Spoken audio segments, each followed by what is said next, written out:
Okay, now first thing, find that parent genotype.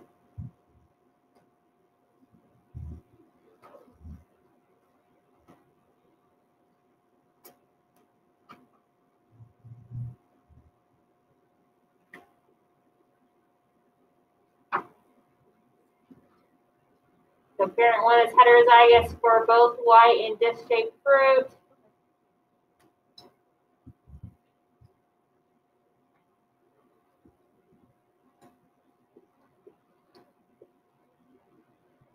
And we're crossing that with a parent that is true breeding yellow spear shape, which means homozygous recessive for both traits, right?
This is a pretty simple one, no matter which route you chose.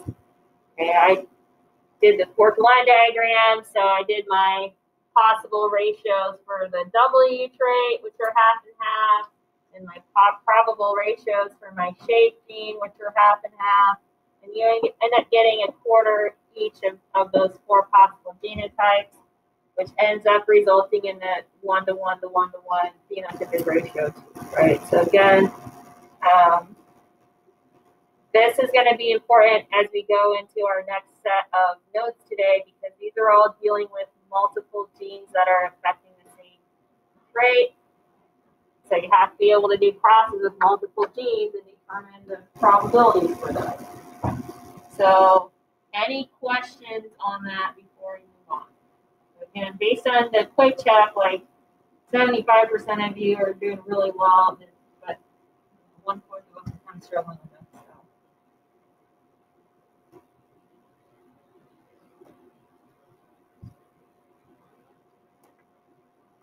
All right. If you don't already have your notes out, I would suggest getting those out. Our notes are quick today.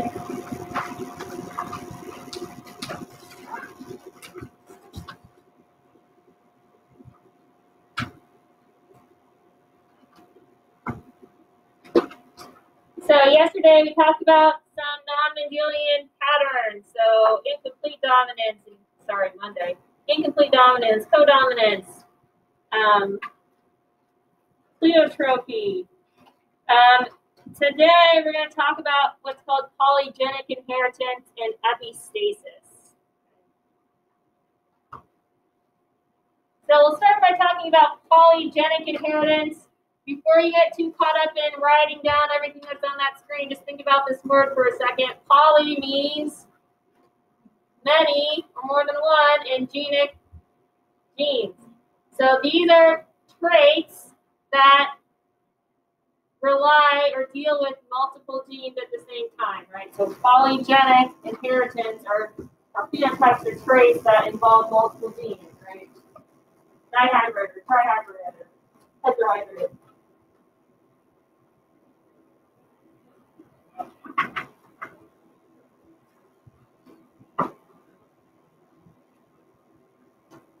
So a lot of times traits that we see on continuums, so for example, skin color or height or weight or intelligence or behavior,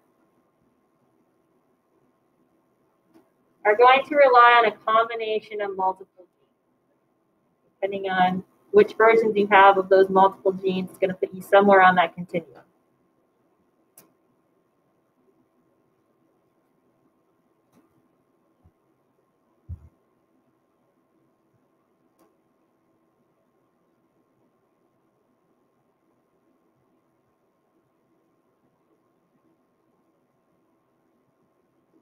So think about skin color for a second. Your natural skin color is based on a pigment. You know what the pigment's name is called? Melanin. Yeah, good. So based on how much melanin is in your skin, that's what's going to determine your skin color. So there are multiple genes that are involved with, first of all, getting the melanin made. So there's multiple enzymes in the pathway of just making the pigment. Not only do you have to make the pigment, you also have to get that pigment up to the surface of your skin. So there's multiple proteins and therefore multiple genes that are involved in that. Okay, so the darkness of your skin color is not one gene, it's many genes. Genes that code for the enzymes that make the pigment, genes that code for the proteins that transfer the pigment to the top of your skin. Okay, and so all of these different traits, basically anything that's on a continuum is on a continuum because there's multiple genes involved.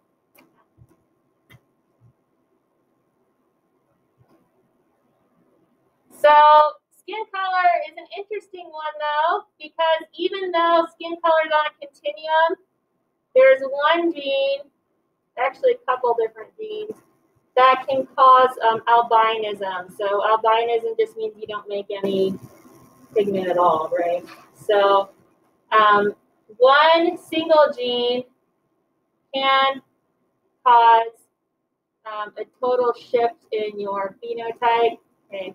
And this happens whether you are anywhere on that continuum of skin color you fall on. If you happen to be homozygous recessive for the albino gene, then you're going to have albino skin, right? So even if all your other alleles would normally give you really dark skin, if you're black, if you're homozygous recessive for that albino gene, then you aren't able to make any of that melanin. So we call traits like albinism epistatic. Okay, so sorry. This is one of the steps in making melanin, which is that universal color, that pigment that's in all of our skin in different quantities. So there's one enzyme that has to take tyrosine and can convert it to a pigment. And if we can't do that one step, then we're albino no matter what other genes we have.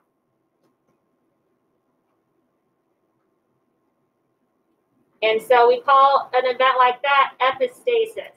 Okay, so in a polygenic trait, one gene completely masks any of the other genes. So albinism is an example of that because, again, that one albino gene is going to completely mask any other skin color, any other alleles that affect your skin color.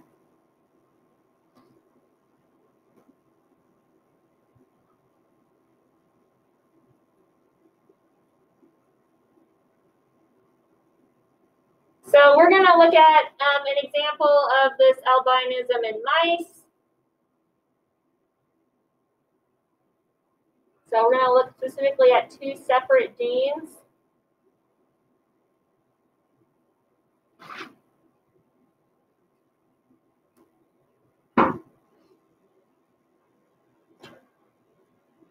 The color gene, C,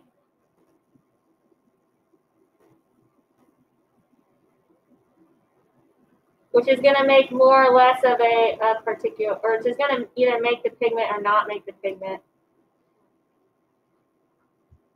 So you either have color or you're albino. That's the epistatic gene.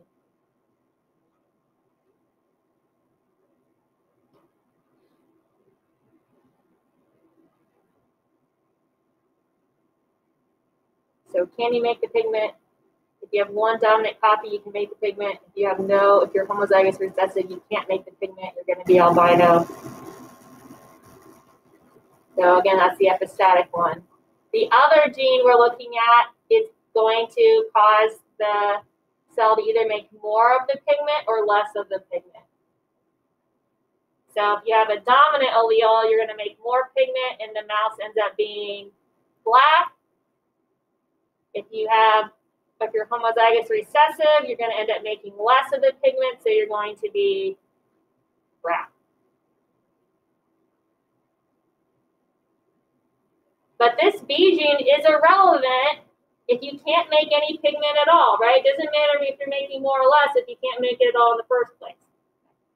So no matter what, if you have that homozygous recessive C gene, it's going to be albino. They're going to end up being white.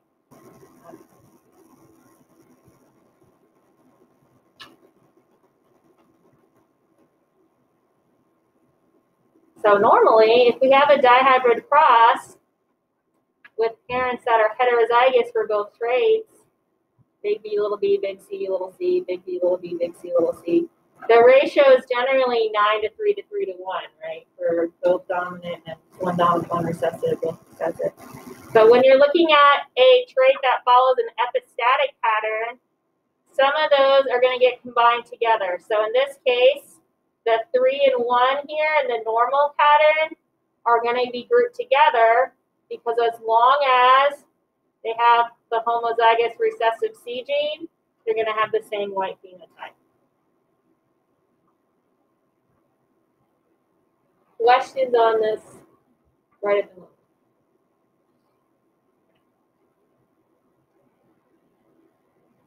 So just to kind of summarize the genotypes here, if you're dominant for both of these genes, you end up being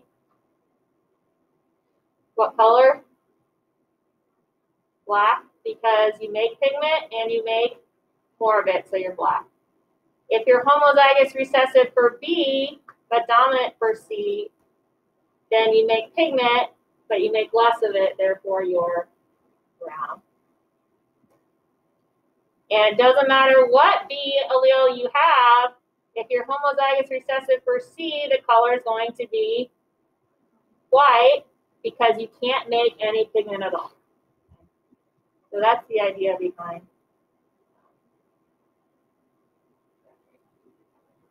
So we can see this in all kinds of different coloration patterns. Anybody have a lab at home? Yeah. What color is yours? She's like yellow with the red nose. Yellow with the red nose, yeah. So, and I know this is a little bit hard to see here, but so this is an epistatic trait where E is going to make either the pigment or not the pigment, and the pigment concentration is, again, so very similar to the mice there. And so different combinations of those genes are going to give slightly different colorations in the lab. So black fur, black nose, black lips. Chocolate labs have brown fur. In this case, if they have a dominant E allele, they're going to have yellow fur, but their nose and lips are going to be black. And then if they're homozygous recessive for both, then they're going to have yellow fur but brown nose, lips. So I got a problem for you to try out for this.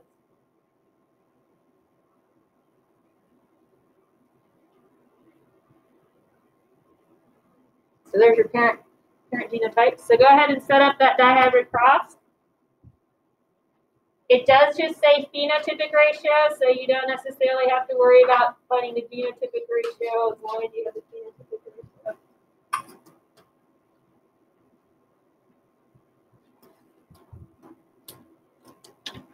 So everybody should be writing something down right now. Parts problem. Practice it.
So I'm not sure if that was entirely enough time, but again, the nice thing about doing the poor blind version is instead of multiplying the genotypic ratios for each cross, you can multiply the phenotypic ratios for each cross.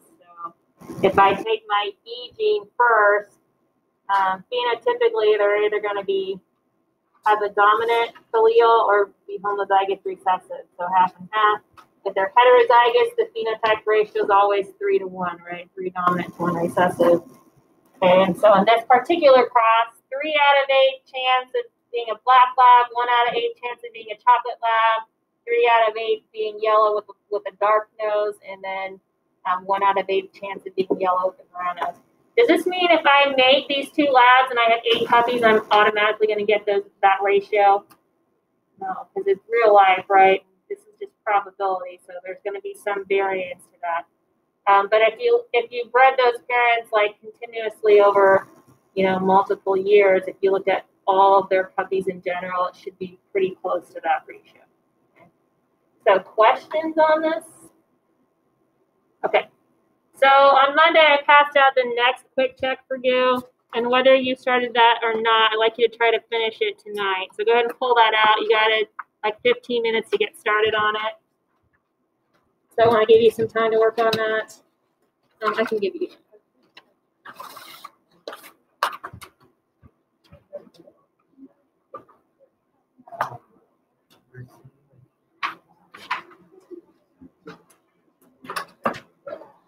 Yeah, that's the whole point of that. Because really, if you're A type, either.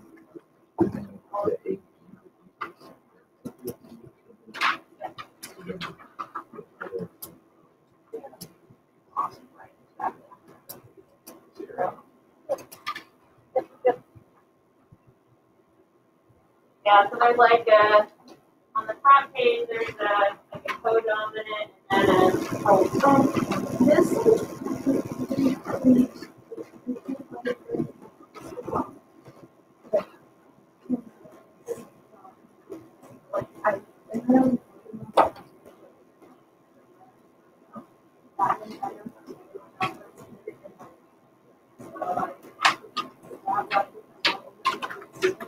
as long as the number right, I've never.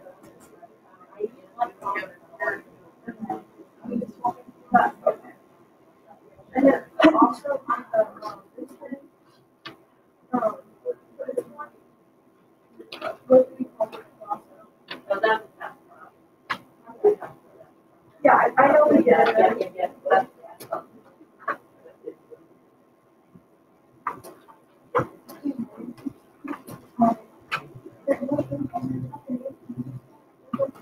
so we're only using the multiplying cycle. So the first one is Yeah.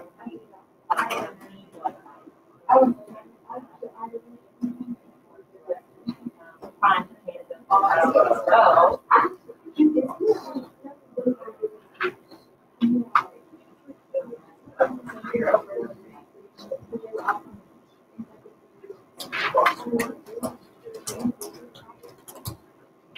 I'll throw the key up here for that. So if you want to check as you go along, you